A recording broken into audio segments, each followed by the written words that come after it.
Allez, bonjour à tous, donc c'est parti pour une nouvelle vidéo d'analyse technique. Pas mal de choses à dire aujourd'hui, notamment par rapport au contexte macroéconomique, on va dire, et puis aussi sur la tendance des cryptos.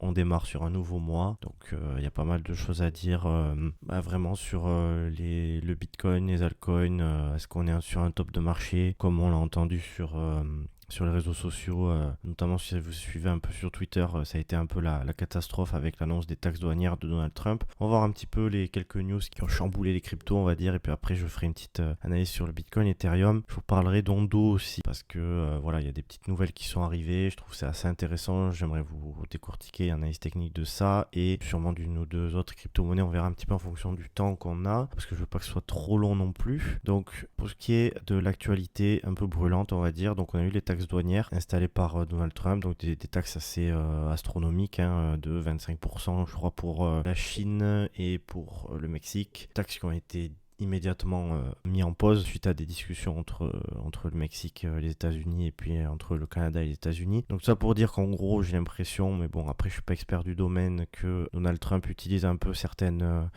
choses pour pouvoir obtenir ce qu'il a envie. Donc ça c'est sa façon de faire, de toute façon on le sait, c'est pas nouveau. Mais en quoi ça nous concerne nous dans les cryptos? Tout simplement je pense que le marché ne s'y attendait pas, qu'elles étaient relativement élevées, donc il y avait un petit peu le souci de derrière, est-ce qu'il va pas y avoir un peu une inflation, voilà, le marché a besoin un peu d'évaluer les risques sur ça, et forcément les cryptos ont dégringolé suite à cette chute. On reparlera, pour moi il y a eu vraiment beaucoup de peur sur le marché, un peu trop, et enfin il y a eu presque une petite capitulation, mais ça on en parlera après. Donc pour ce qui est de taxes douanières, voilà, on verra bien sur quoi ça évolue, mais j'ai l'impression que c'est fait pour avoir des discussions entre Donald Trump et d'autres présidents, donc voilà, on verra comment ça évolue, mais je vous rappelle, j'ai mis DeepSeek entre parenthèses. Aujourd'hui, on n'entend plus du tout parler. Peut-être que ça reviendra, je dis pas. Mais en tout cas, voilà, le marché a tendance à vraiment et réagir très très fortement sur des news. Il faut faire très attention parce que voilà, il y a plein de choses, il y a plein de news au quotidien, des choses qui font peur au quotidien, et au final souvent c'est pas grand chose. Peut-être que cette fois-ci c'est plus que ça, mais on verra un peu au fur et à mesure. Et je revenais aussi sur la réserve stratégique en Bitcoin. Donc il y a eu aussi des grosses déceptions au niveau de la réserve stratégique en Bitcoin. Pourquoi? Parce que le marché s'attendait à ce qu'il y ait une réserve stratégique en Bitcoin, alors que ça prend du temps. Il faut évaluer d'abord un peu la faisabilité, sur quelle base est-ce qu'ils récupèrent les bitcoins est-ce qu'ils mettent les bitcoins qu'ils ont récupérés sur des saisies en tant que réserve stratégique en bitcoin, ou est-ce qu'ils achètent j'en sais rien moi, tous les 6 mois, tous les mois, tous les 1 an, une quantité fixe. Tout ça c'est des choses qu'il faut réfléchir. Ça se fait pas du jour au lendemain, le marché était un peu trop optimiste là-dessus, et je pense que voilà, il n'y a pas eu de réaction positive, alors que c'est ultra bullish. Enfin, on est quand même en train de dire que les États-Unis vont très probablement faire une réserve stratégique en Bitcoin, donc c'est très positif. Moi, ce que j'imagine un petit peu, si vous voulez, j'en ai parlé sur les réseaux sociaux, c'est, admettons, je te dis n'importe quoi, je crois que j'ai vu passer un truc comme quoi c'était 170 jours, donc je vais faire un truc à peu près logique, août 2025, voilà. Donc admettons que ici on est censé avoir la réponse, oui. Hop, les États-Unis ont décidé de mettre en place la réserve stratégique en Bitcoin. Admettons d'ici cette date-là, si le Bitcoin explose à la hausse, tac, là ce sera peut-être le sell the news en fait, buy the rumor, ici sell the news là. Voilà, donc ça c'est un peu mon idée, dans le sens où on est quand même plutôt dans une dynamique toujours haussière, il n'y a pas de problème, donc voilà, moi je pense plutôt à ça. Maintenant s'il y a un changement de structure etc, on verra. Pour l'instant il n'y a rien, on va voir ça ensemble, donc je quitte ça et je fais vite le tour de la situation du Bitcoin, parce que j'ai fait une introduction assez longue. Pour ce qui est du Bitcoin, donc en mensuel, je voulais vous montrer un petit peu, parce qu'on est toujours dans une dynamique très très positive en mensuel, même si on a du mal à dépasser les 100 000 $, on range, on verra en hebdomadaire autour des 100 000 $. En fait, on continue à créer des sommets plus hauts que les précédents, donc ça c'est très très très très positif. Donc là, l'objectif du mois, c'est de continuer à créer des sommets plus hauts que les précédents. Je rappelle que au mois d'avril 2024, c'est quand il y avait eu un arrêt au niveau des sommets ici, qu'on avait eu un retracement derrière assez important. Donc concrètement, voilà, pour l'instant, rien n'indique qu'une pause est en cours, du moins d'un point de vue mensuel, et donc c'est plutôt positif. Et on verra à la fin du mois si on a réussi à aller chercher ce plus haut historique au niveau des 109 000 $ ou non. Pour ce qui est de la tendance en hebdomadaire, je vais passer assez vite, parce qu'en fait, ici, tac, moi, je le répète depuis plusieurs semaines, on est dans un range, ok, il n'y a pas de souci, dans une dynamique primaire plutôt haussière. Et en fait, l'énorme chute qu'on a eu, enfin on a eu pas une énorme chute, hein, parce que ça c'est pas une énorme chute, mais du moins la chute qu'on a eu qui a quand même fait du mal aux altcoins, ça il n'y a pas de problème. En fait, on a réagi sur le support à 92 000 $, donc pour l'instant, il n'y a rien qui a changé. Ça veut pas dire que s'il y a ça ce serait pas forcément positif, mais voilà, ce genre de choses c'est pas négatif. Et nous, notre objectif c'est, je dessine n'importe comment, mais vous commencez à avoir l'habitude, c'est d'aller péter ce niveau et derrière d'exploser. Donc voilà, pour l'instant, toujours dans un range en hebdomadaire, la situation n'a pas changé. Ici, il y a de la peur, ici il y a eu je sais pas combien de milliards de dollars de liquidation, la peur a été immense sur les réseaux sociaux. Franchement, ça fait très très longtemps que j'ai pas eu autant de peur. Fin de bull run, fin de bear market, fin de bull market, pardon, etc. Peut-être, hein, enfin peut-être que ces gens ont raison. Je dis pas que je suis plus intelligent qu'eux. En tout cas, pour l'instant, c'est pas marqué dans la chart. Je vois pas on peut faire ce genre de choses ici, mais voilà, on a toujours pas explosé sur les altcoins. En tout cas, on n'a pas eu de hype énormissime. On a toujours des funding rates qui restent collés au négatif ou un tout petit peu positif, mais pas rien d'exceptionnel, donc qui montre qu'il n'y a pas eu de FOMO. Je suis plutôt optimiste sur le Bitcoin. Donc ensuite, un petit tour rapidement en daily, manière de voir qu'en fait, voilà, on a eu cette réaction acheteuse ici autour des 92 000 $, ce qui était très très positif quand même d'avoir cette réaction, parce que derrière, bah c'est en fait théoriquement ici on est en train de construire un bottom. Voilà, donc moi je pense que il n'y a plus de raison d'aller en dessous ici. Donc théoriquement on est censé pouvoir aller chercher les 103 000 $ et une nouvelle ATH. Voilà, maintenant je peux totalement me tromper et puis on verra bien. Quoi qu'il arrive, comme je vous ai dit, on reste toujours dans un range en fait. Donc tant qu'on pète pas ce niveau en daily ou qu'on pèse pas ce niveau en daily aussi, bah il n'y a rien qu'à changer, sachant qu'il y a toujours quand même la possibilité, on sait jamais, admettons, je sais pas moi, la Chine et les États-Unis n'arrivent pas à se mettre d'accord sur les tarifs douaniers. Si le moment où je vais sortir la vidéo, peut-être que ce sera déjà sorti, donc moi, vous voulez pas si c'est pas update, mais admettons que la Chine et les États-Unis n'arrivent pas à se mettre d'accord, on sait jamais, vente panique, ouais, la réserve stratégique n'arrive pas et tout, et que ça donne envie au marché de revenir ici. Et on pourrait très bien avoir une réaction acheteuse qui permette d'aller chercher des nouveaux sommets, un peu comme en janvier 2024, comme ça fait déjà plusieurs mois que je vous montre ces différents scénarios. Donc voilà, je vais pas aller plus loin sur le Bitcoin parce que vraiment il n'y a pas grand chose de plus à dire. On verra un peu comment ça s'est développé. Sur Ethereum, bah voilà, je vous laisse, je vais laisser ça pendant un bon moment, je pense encore, parce qu'Ethereum est vraiment pas prêt encore visiblement à lancer son bull run, quoique, on sait jamais. Si je termine la semaine comme ça, c'est vraiment, c'est plutôt positif et je pense qu'on pourrait aussi avoir un un bottom, pardon. J'espère que c'est pas prémonitoire, un bottom, je vais y arriver, un bottom de marché et donc pareil, là il faudrait, ce qui serait bien à la fin de la semaine, c'est de clôturer au-dessus. Là, ce serait quand même assez bullish. Et puis derrière, l'objectif ce sera de vraiment, comme je l'ai dit depuis plusieurs semaines, en fait, ici je disais attention quand même, c'est plutôt positif d'être ici, mais attention, il faut arriver à péter cette zone-là. Et c'est pas le cas pour l'instant. Donc voilà, tant qu'on n'aura pas ce genre de choses, le bull run d'Ethereum ne sera toujours pas lancé, même si là, honnêtement, franchement, ça ressemble vraiment à une grosse capitulation. J'y crois, la saisonnalité plutôt positive pour Ethereum en début d'année, même si pour l'instant il fait pas grand chose de positif, mais bon, ça pourrait se déclencher. Je rappelle quand même que la dynamique est plutôt à l'avantage des acheteurs depuis 2022, et je pense peut-être, on sait jamais, peut-être qu'il peut y avoir un top ultime très fort ici. Moi j'y crois pas, je pense que Ethereum va aussi exploser, mais attention, à la limite des achats ici ça peut être intelligent avec des invalidations dessous, etc., pour avoir risqué des risques rewards assez importants. Maintenant attention, c'est quand même, il faut vraiment qu'il y ait une structure qui aille une clôture au-dessus de ces niveaux pour vraiment relancer la dynamique sur Ethereum, parce que là on est un peu finalement on est un peu dans un range aussi, c'est un énorme range, donc si on fait ça c'est ultra bullish, si on fait l'inverse c'est pas très très positif, donc on verra bien.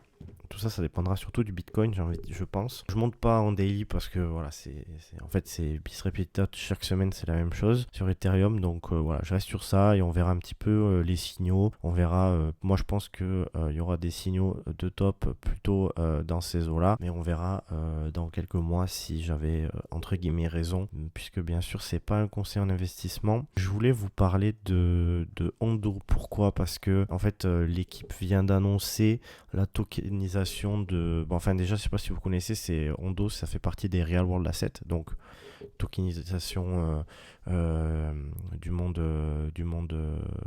réel entre guillemets pour mettre tout ça sur la blockchain. Je suis pas expert en fondamental, etc. Donc si vous y connaissez super bien, n'hésitez pas à mettre un petit commentaire dans l'espace prévu à cet effet, comme on dit. Mais voilà, moi ce que je sais juste, c'est que ils ont annoncé ici une tokenisation donc des actions et des ETF. Donc en fait, en gros, ils veulent être un peu Wall Street 2.0. Donc avec tout ça sur la blockchain, qu'est-ce que ça peut avoir de positif? Des frais, j'imagine, j'ai pas creusé le sujet, hein, mais j'imagine des frais totalement dérisoires, etc., etc. Tout ce qui peut être simplifié par la blockchain, quoi, au final. Donc pour moi, ça me rend vraiment assez bullish. J'aime bien cet écosystème-là. J'aime bien les défis qu'il y a là-dedans, notamment dans l'immobilier, etc. Tokenisation immobilière et tout, c'est des choses que je trouve assez intéressantes et je pense que ça va être vraiment intéressant dans les années à venir. Mais voilà, du coup, je voulais vous montrer un petit peu la situation de Ondo qui se reprend ici sur une zone assez intéressante. Là, j'ai fait un super schéma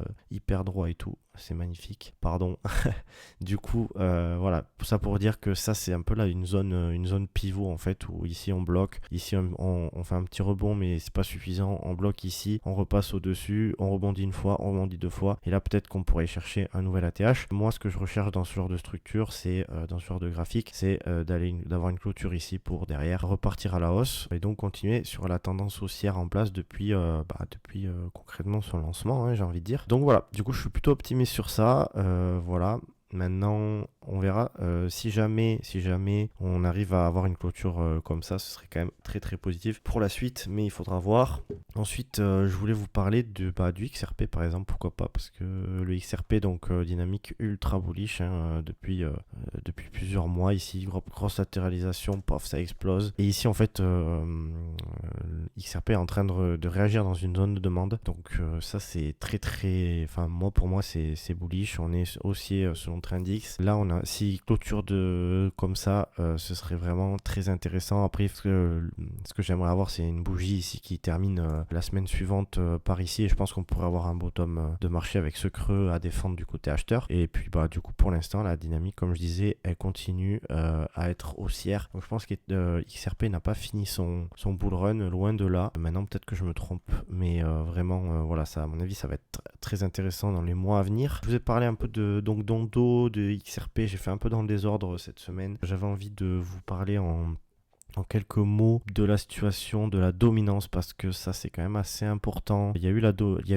donc les tarifs douaniers, hop, enfin pas ici bien sûr, mais par ici. Et en fait il y a la dominance qui a explosé donc à 64 et quelques %. Donc ça, qu'est-ce que ça veut dire? Ça veut dire que les gens ont paniqué, ont tout balancé dans le Bitcoin, et voilà. Disons que si on a une clôture au-dessus de ces niveaux-là, c'est pas positif, dans le sens où on aurait eu, enfin pas positif pour les altcoins, on aurait eu donc un bottom au niveau de Trendix et un bottom pile au milieu de Trendix, et finalement la hausse n'est pas terminée et il faudra avoir un nouveau changement de structure pour être bearish sur la dominance, et donc que les capitaux se dirigent peu à peu vers les altcoins. Maintenant, si la semaine se clôture bien en dessous de ce niveau-là, c'est ça qui, à mon avis, va être important à regarder. On regardera un petit peu ça la semaine prochaine, si ça a été le cas ou non. Et si c'est le cas, peut-être que cette bougie-là, cette peur-là aura marqué le top ultime de la dominance de ce cycle. Je rappelle que, je l'ai répété, il me semble que c'était la semaine dernière, peut-être c'était un peu avant, je vois qu'il y a toujours les barres ici. Je vous rappelle qu'on a vu un peu la même situation ici, on est allé chercher, ici, tac, est-ce qu'on peut pas dire que c'est un peu la même situation? Peut-être, en tout cas beaucoup plus rapidement, hein, donc peut-être que ça arrivera plus tard aussi, et ça reviendra à faire ce genre de choses, je sais pas. Mais en tout cas, tout ça pour dire qu'on a déjà vu ce genre de choses, donc c'est pas impossible qu'on ait un top de marché. Maintenant, il faudra confirmer avec donc une clôture en dessous de ce niveau-là, et puis une suite de creux sommets descendants qui montreront vraiment que les capitaux se dirigent vers les altcoins. Pour l'instant, c'est pas trop le cas, même si ça pourrait bien commencer à le faire. Et je vous rappelle que ça prend vraiment du temps, une alt season. En fait, tout le monde s'attendait à une alt season hyper rapide là, avec une dominance qui chute en très peu de temps. En fait, l'idée c'est que l'altcoin season, tout l'altcoin season, si on part du principe que c'est la chute de la dominance bon là c'est peut-être un peu trop, mais c'est en gros tout ça quoi. Et tout ça, ça prend du temps.